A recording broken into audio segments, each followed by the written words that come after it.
Welcome to Cupid's Corner. I'm Cupid, and today I'll be talking about keeping your child safe on the internet. Now, obviously, this video is going to be made for adults because it's talking about keeping your kids safe on the internet. There is a lot of age verification going on, which I personally believe is a good thing because we can keep adults and kids separated. But a lot of people have reacted negatively to it because it's basically an information farm. Sorry. I'm back a tiny bit. But, and at the same time, like, you can buy a lot of stuff on the internet. No one, not that I know of, needs an idea to buy, certain toys on the internet.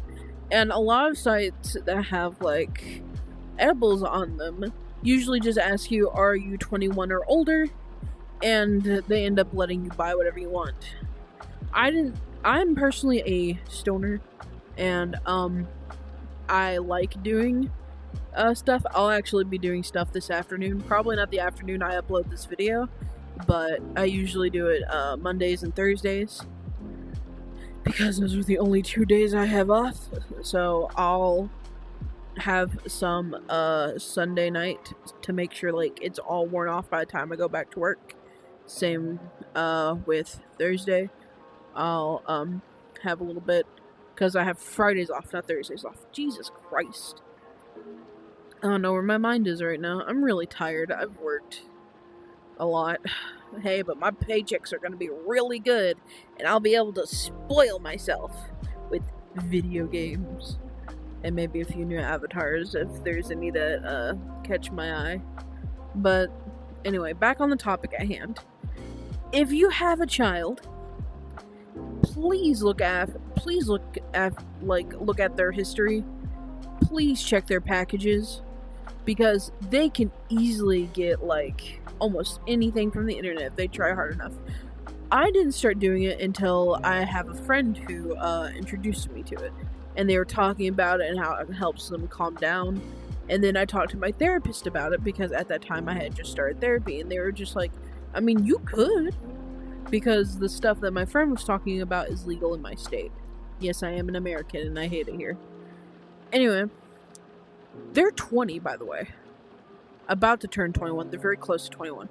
But they've been doing it since they were like 19. And I was just like, you're not supposed to be able to get your hands on that until you're 21. And honestly, I'm not their parent. They know what they're doing. They know a lot more than I do. And it's kind of concerning, I guess you could say in a way, because that means that your child can definitely get their hands on something they're not supposed to. And that is a terrifying thought. Make sure you know who they're talking to. Look through their apps. I know that some people will say that's an invasion of privacy. And yes, humans, children, they should have privacy. They're growing people. If you don't give them privacy, they're not going to be able to grow up with who they want to be. They're going to grow up rebellious. They're going to grow up mean. They're going to grow up not telling you things because you took advantage of what they thought they could trust you with. Now, what I would do, instead of going through everything, do random checks. And I hate to tell you this, but if a child is not willing to give you their phone, they might be up to either some sketchy stuff or they have a crush on someone that they've been talking to and they don't want you to know about it because, well, I wouldn't want to share my DMs with the people I like either. Because it's like sappy and embarrassing. And I know you can be concerned about a kid, but the more like strict you are with a child, the more likely they're going to be able to get very sneaky and hide things behind your back. My mother she didn't really check my phone very often, and I was definitely on parts of the internet I shouldn't have been. But when she did look through my phone, I would just delete everything. I would erase it from my app recents and all that, because she very much controlled my social life in real life. And because I didn't have that many friends, I never had a sleepover, I never had a birthday party that wasn't family. I needed actual friends. And because I wasn't getting enough attention at home, I was getting attention from other people I definitely shouldn't have been getting attention from. I wasn't really officially on the internet until I was like 14 or 15. Around that time. I've been on the internet for like 7, 8 years. God, I feel so old. Anyway, that's not the point. The point is, you need to trust your kid with things, but at the same time, you need to be able to step up as a parent. Your child shouldn't be watching stuff like the Amazing Digital Circus, shouldn't be playing stuff like the Freak Circus, shouldn't be playing, violent video games where you can actually see the organs. And I'm personally not a parent, but this is coming from someone who was in a neglectful household majority of my childhood. And a strict household majority of my childhood. Try to encourage your kid to have real life interactions. Real life friends. Because guess what? The more time they hang out with their own friends, the less likely they're going to be groomed online. You know why? Because they'll be spending time with their friends in real life. Going to malls. Maybe going roller skating. Going to arcades. Because they'll have real people they can talk to. Real people they can cling to. Real people they can depend on. And as we all get more and more attached to technology, we should realize that not everything is going to be the way it used to be. It's getting harder and harder to get kids to have a real life, to be open to more people, because it's so easy to hide behind a screen. I mean, I'm literally one to talk. I do this. You don't see me. You don't know what I look like. You don't know how old I am. All that you know is I'm an adult. And that's about it. I wish I grew up in more of a city, because I lived out pretty far out in the country, and because we lived very far from other people, my mom didn't care enough to drive me to places. I wish I had the opportunity to actually go to the mall and make friends, to actually go to arcades, because I would have loved that when I was a teenager before quarantine hit. And I personally believe that it would have changed a lot of who I am. You, as a parent, you should be the first person that your kid calls when something bad happens. When they experience something for the first time. When something goes wrong. Be the person they can talk to. I know some people are like, well, you shouldn't be your kid's friend. But you should be. Because you should be the person that your kid can call. The first person who's on their mind if they need help. Because it proves you did good. It proves that you built a stable and friendly enough environment that your kid could trust you, not to freak out or blow up in their face or blame them when something went wrong. I didn't get to have that. I'm sure a lot of you didn't get to have that either. So be the change. Be the person that no matter what happens, your kid won't hesitate to call you.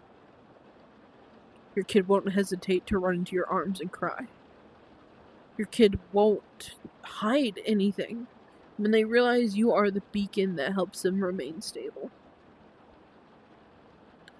You should congratulate them over the smallest, victories. Because it makes them feel that more human. I'm not saying you shouldn't get upset or mad when your kid fails. But you should remember that failure is a part of improving. My father, when my mother passed, sat me down and said that no matter what happens, he's going to support me and love me. And I never worked harder for anyone in my life. For my mother, it felt like every single time I got a small victory, it felt like another step back. Constantly comparing me to my sister. My sister was skinny, popular, smart, and I was none of those things. But keep in mind, I have like several learning disabilities, so yippee-ki-yay, love that. And my mother didn't care. She didn't care that I was trying my hardest. So when she passed, in my last year of high school, I decided to say fuck it. I knew my dad wouldn't, bust my ass or ground me if I made an effort in anything. So you know what? Instead of being lazy the whole year and just passing by, I made honor roll the whole year. I wanted to prove that my mother's belittlement was the reason why I was failing. I wanted to prove that her not believing in me and comparing me was the reason why I thought I would amount to nothing. And suddenly my dad, who said, I don't care if you fail or pass, as long as you're doing your best, it suddenly gave me all the motivation I needed to be the best I could be. Not because he threatened punishment, not because he told me I was a failure, not because he compared me, but because he believed in me. And hearing someone, after so many years of being told that you'd be nothing, it felt like a breath of fresh air. Be that for your kid. Be the person who believes in them when no one else fucking will. Be the person they can turn to when they feel like they are failing and feel like they are nothing. Because you shape them. And you never realize you've done a good job until they're adults functioning in the real world. Defend your kid. Don't tell them get thicker skin when they get bullied. Don't tell them it's nothing. Because the moment you tell them that their feelings are inadequate, that what is happening doesn't matter, you better believe that they will take that to their grave. Because all it takes is one word, and it's over. It doesn't matter if you mean to or not. And for your kid, what you say is basically gospel. Keep that in mind. They're learning from scratch. They don't know how to be human yet. They don't know about sympathy yet. They don't know right from wrong. You have to teach them everything. That's why being a parent is probably one of the hardest jobs. You're raising someone who's completely blank. Just remember that everything you say will most likely carry with them for the rest of their lives, whether it be good or bad. Thank you for listening to me ramble. This was Cupid. This avatar is Riley by Buffin. And I hope you have an amazing day.